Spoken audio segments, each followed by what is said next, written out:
নায়িকার নাম স্মরণ করি, অনেক মন্ত্রী এমপিদের নাম মনে রাখি, কিন্তু আমাদের রাসূলের যে কজন সাহাবী, আমাদের নবী, প্রিয় নবী হযরত মুহাম্মদ সাল্লাল্লাহু আলাইহি সাল্লামের যে কজন সাহাবী, তাদের নাম কেউ কিন্তু স্মরণ বেশি একটা রাখে না। তো আমার নবী সাহাবী ছিল যে কয়েকজন, তাদের মধ্যে মূল্যবান হযরত আবু বকর রাদিয়াল্লাহু তাআলা, হযরত ওমর রাদিয়াল্লাহু তাআলা, হযরত আলী রাদিয়াল্লাহু তাআলা, হযরত ওসমান রাদিয়াল্লাহু তাআলা, হযরত আবু যর গিফারি রাদিয়াল্লাহু তাআলা। এই যে আবু যর গিফারি, উনি এমন একজন মূল্যবান সাহাবী ছিল রাসূলের, যে সাহাবী শুধুমাত্র ওনার মক্কা থেকে 180 কিলোমিটার দূরে ওনার বাড়ি।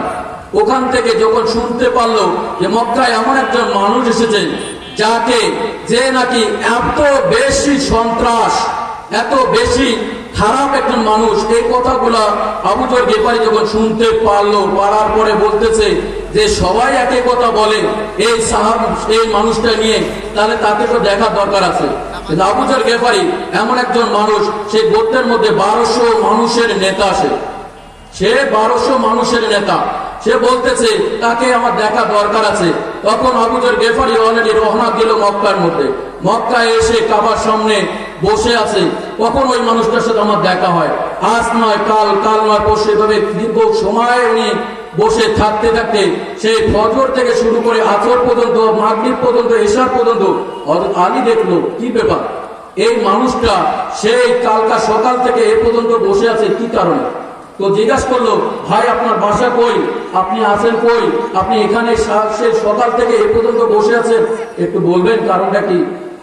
আবু যর গিফারি বলতেছে, ভাই কারণটা কিছু নাই, আমি এমন একজন মানুষের দেখা করার জন্য আসছি। তো ভাই আপনি তো খাওয়া দাওয়া করেন নাই?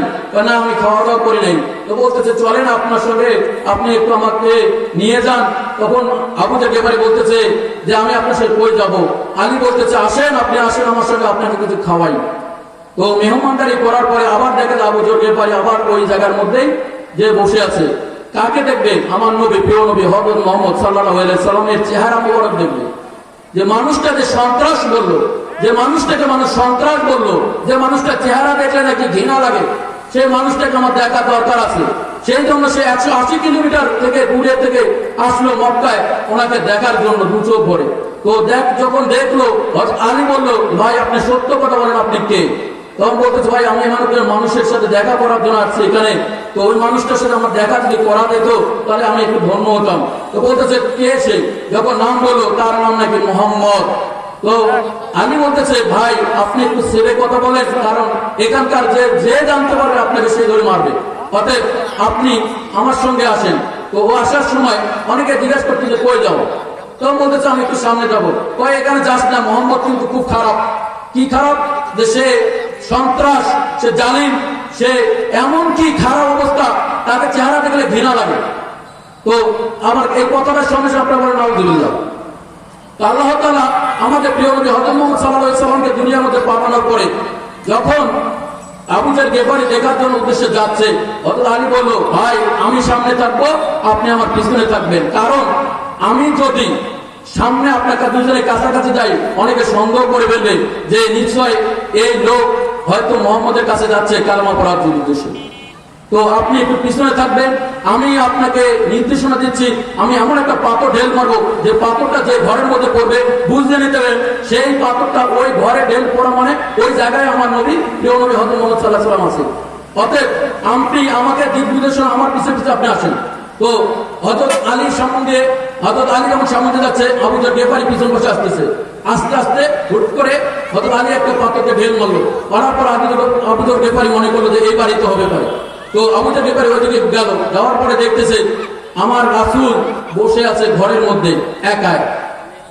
তো ওই সময়টা আবু যর গিফারি দরজা যখন খুলে যখন ভিতরে দেখবে, দেখে আমার নবীর চেহারা এত পরিমাণ নূর যে ঘর পুরো আলোকিত হয়ে গেছে। বলেন সুবহানাল্লাহ।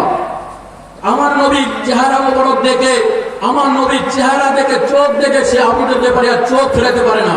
আমার নবীর চেহারা দেখে সে আবু যর গিফারি আর মুখ চোখ কোনো কিছু ফেরাতে পারে না এবং নড়তে পারে না, এবং দেখতেছে আর বলতেছে এই মানুষটাকে কিভাবে তারা বলে যে সে সন্ত্রাস, কিভাবে বলে এই মানুষটা জালিম ছিল, কে বলে যে মানুষটা চেহারা দেখলে ঘৃণা লাগে। তো এত সুন্দর একজন মানুষ আমি জীবনে কোনোদিন দেখি নাই। এই মানুষটাকে নিয়ে যারা এই কথাগুলো বললো, আমি তখন আমার নবী বলল যে ইয়া তালহেনা, ইয়া যুবক এদিকে আসো। তখন আবু যর গিফারি যখন প্রবেশ করলো, প্রবেশ করার পর বলতেছে তুমি কেন এখানে আসছো? নবী আমার বললো তুমি কেন এখানে আসছো? আবু যর গিফারি বলতেছে ইয়া রাসূলুল্লাহ, আমি যে কারণে আসছি, আমি তো এখনো কাফের। কারণ তখন আমার নবী কিন্তু আবু যর গিফারিকে দেখার সঙ্গে সঙ্গে আগে সালাম দিয়ে দিছে, কারণ আমার নবী সালাম সর্বপ্রথমে দিয়ে দেয়।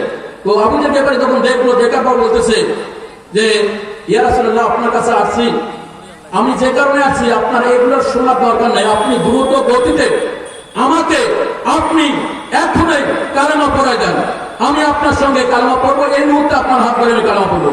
সবাই বলেন লা ইলাহা ইল্লাল্লাহু মুহাম্মাদুর রাসূলুল্লাহ। যখনই কালেমা পড়লো আবু যর গিফারি বলল ইয়া রাসূলুল্লাহ, আমি এখন থেকে তো মুসলমান, আমি এইখান থেকে এই মুহূর্তে রওনা দিচ্ছি। দেওয়ার পর আমার গোত্রে যাওয়ার পর 1200 মানুষ আছে, এই 1200 মানুষকে আমি নিয়ে আসবো এখানে আপনার সঙ্গে কালেমা পড়ে দেওয়ার জন্য। তখন আবু যর গিফারি যখন এই কথা বললো, আমার রাসূল বলল আবু যর গিফারি রে, এত অধৈর্য হইও না, আমি এখান থেকে কিছুদিনের মধ্যে মদিনাতে হিজরতে যাচ্ছি। হিজরতে মদিনায় গেলে তখন তোর সৈন্যবাহিনীর যতক্ষণ তোর লোক আছে সবাইকে নিয়ে আসিস, কারণ এই মুহূর্তে যদি তুই নিয়ে আসিস তাহলে এখানকার মানুষ একটাকেও ফিরে যেতে দিবে না। এখানকার যারা আছে কাফেররা, তোর যে সৈন্যবাহিনী, তোর যে লোকজন 1200 লোক নিয়ে আসবে, তাদেরকে একটাকেও ফিরে যেতে দিবে না। অতএব আমি মদিনায় যাওয়ার পরে তুই নিয়ে আসিস। আমার রাসূল কিছুদিন পর মদিনায় গেলেন। মদিনায় যাওয়ার পরে যে দেখে হঠাৎ আবু যর গিফারি আমার রাসূলের সামনে, যখন রাসূলের সামনে যখন আবু যর গিফারি চলে আসলো, আবু যরকে দেখে সঙ্গে সঙ্গে রাসূল আমার চেনে ফেলছে। আবু যরকে বললো আবু যর তুই আসছিস? তখন আবু যর বলতেছে ইয়া রাসূলুল্লাহ, আপনার সাথে আমার দেখা দীর্ঘ অনেকদিন আগে, আপনি কিভাবে আমাকে চিনলেন আর আপনি কিভাবে স্মরণ রাখতে পারছেন? আমার নবী বলল আবু যর রে, আজ থেকে দীর্ঘদিন আগে আমার মায়ের পেটে যখন আমি ছিলাম, তখন আমার মায়ের পেটে থাকা অবস্থায় যখন কাবা শরীফ ভাঙার জন্য আসছে, তখন আমি জানি, তখন আমি বুঝে ফেলছি যে তখনের কথা আমার স্মরণ আছে। আর এখন এই মুহূর্তে তুই কিছুদিন আগে আসিয়েছে, আমি বলতে পারবো না, এমন হতে পারে না। তো আমার স্মরণ আছে যে তুই আসে আমাকে যে কালেমা পড়েছে, এই কথা বলে গেছিস যে নবী আমি একাই শুধু না, আমার কাছে আর 1200 মানুষ আছে, তারাও কালেমা পড়ে নেবে আপনার কাছে। তখন আবু যর বলল ইয়া রাসূলুল্লাহ, আমি সবাইকে নিয়ে আসছি, আপনি যদি আমাকে সুযোগ দেন বা আপনি যদি বলেন তাহলে আমি তাদেরকে নিয়ে আসি এখানে, তাদেরকে আপনি কালেমা পড়ে দেন। আমার রাসূল বলল যে তাদেরকে তুমি নিয়ে আসো, আমি কালেমা পড়ে দিই।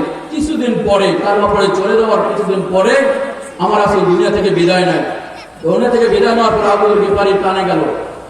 তার আগে ডিটেলস কাহিনী হচ্ছে আবু যর গিফারি একা একা ইবাদত করছে, মসজিদে নববীতে আসে নাই। কেন একা একা ইবাদত করছে? নামাজ একা একা করছে। কারণ যখন নামাজ একা একা পড়ে তখন আমার রাসূল যখন দেখতে পারলো যে আবু যর গিফারি নাই, কারণটা কি? হযরত ওমরকে বলল ওমর খোঁজ নাও একটু।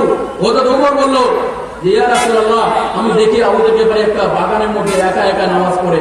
সে বলছে কি বলছে যে আমি যদি একাই নামাজ না পড়ি, আমি যদি ওখানে দ্রুত যাই, তাহলে মানুষ আমাকে নিয়ে বিরোধ করবে, বিভিন্ন রকম কথা হবে। অতএব আমি ওই জন্য একা একা নামাজ পড়ি। আমার রাসূল যখন দুনিয়া থেকে বিদায় নিল, আবু যর গিফারি এসে দেখলো, দেখার পরে বলতেছে যে আমি যে মানুষটার হাত দিয়ে কালেমা পড়লাম, সে মানুষটা আজকে আমাকে ছেড়ে এখান থেকে চলে গেল দুনিয়া থেকে, আর আমি এই মদিনার বাসিতে থাকবো না, আমি মদিনা থেকে দূরে সরে গেলাম। কারণ যে মানুষ নাই, যে নবী আমার প্রিয় নবী, সে নবী আজকে মদিনার মধ্যে নাই, তাহলে আমি তো আবু যর গিফারি এই মদিনার মধ্যে কি কারণ থাকি? নবী যখন আবু যর গিফারি এখানে চলে যাওয়ার পরে কিছুদিন পরে শুনতে পারলেন ফাতেমা রাদিয়াল্লাহু আনহা চলে যাচ্ছে। ফাতেমা যখন মৃত্যুবরণ করলো, মা ফাতেমা মৃত্যুবরণ করার পরে সঙ্গে সঙ্গে আবু যর গিফারি শুনতে পরে আসলো। আচার বাবা বলতেছে যে মা ফাতেমা দেখি, মা ফাতেমা তো চেহারা কোনো দেখি নাই, অতএব তার চেহারাটা একটু দেখাতে যায়। তো দেখাতে গেলে আসতে কিন্তু দেখতে পারলো না। না পাওয়ার পরে দেখতেছে কবর কতটুকু লম্বা হবে। কবর যখন দেখলো, সেটার পর কবরকে জিজ্ঞেস করতেছে, কতটা খেয়াল রাখবেন, কবরকে জিজ্ঞাসা করতেছে কবর তোর এখানে যে আসতেছে সে কিন্তু আমার নবী, আমার প্রিয় নবীর কলিজার টুকরা মা ফাতেমা। কবর কোনো জবাব দেয় না। কবরকে আবার প্রশ্ন করলো, কবর তোর এখানে যে আসতেছে ফাতেমা।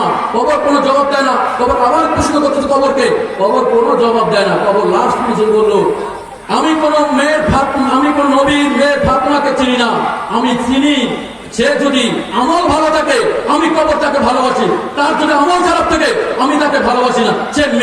সে নবীর মেয়ে হোক আর যেই হোক আমার দেখার বিষয় না।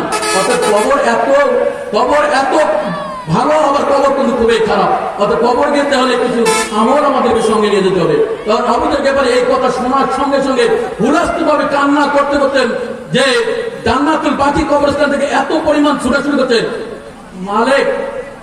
মালিক যখন চেয়ে পড়ে নবী রাসূল, আমার রাসূলের সাহাবী মালিক বলতেছে, আবু জর তুমি দৌড়াচ্ছ এভাবে কাঁদতেছো কেন?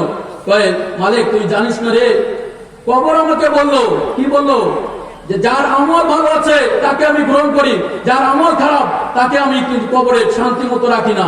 অতএব আমরা আমরাকে মানুষ না যদি পশু বানাইতো, আজকে আমাদের কোনো হিসাব ছিল না। আজকে মানুষ এই দুনিয়ার মধ্যে আসার কারণে আজকে আমার কবর আমাকে গ্রহণ করবে না, না জানি আমি কত পাপী। আজকে আমাকে গ্রহণ করবে না কবর এক মুহূর্তের জন্য আমাকে সাথ দেবে না।